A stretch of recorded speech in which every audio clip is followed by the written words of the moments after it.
Hola amigos, bienvenidos un día más al canal. Mirad qué ricas croquetas de setas hemos preparado para hoy. Los ingredientes que vamos a necesitar hoy son 500 gramos de setas, 80 gramos de bacon, un ajo, 150 ml de leche, 100 ml de agua, sal, 150 gramos de harina para rebozar y 2 huevos. Lo primero que vamos a hacer será lavar muy bien las setas. Las dejamos escurrir para sacar el exceso de agua y ya las podemos trocear. En una tartera pondremos un chorrito de aceite, añadimos los tacos de bacon y los vamos a ir dorando.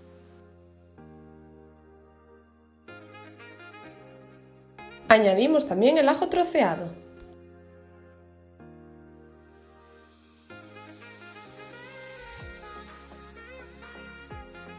Ahora es el momento de añadir las setas.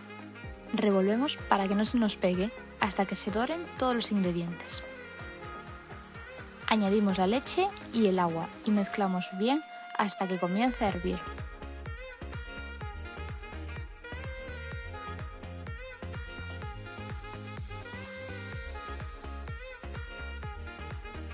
Bajamos el fuego al mínimo y vamos añadiendo la harina. Este es un paso muy laborioso y tenemos que ir revolviendo para que no se nos pegue y se mezcle bien.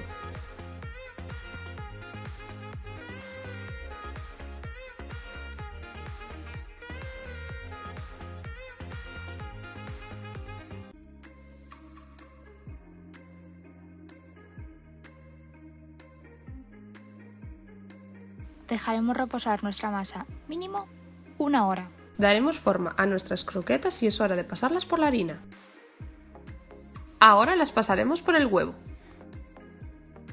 Y por último por el pan rallado. Vamos a poner nuestras croquetas en una sartén con fuego alto y listo, ya tenemos nuestras ricas y fáciles croquetas de setas.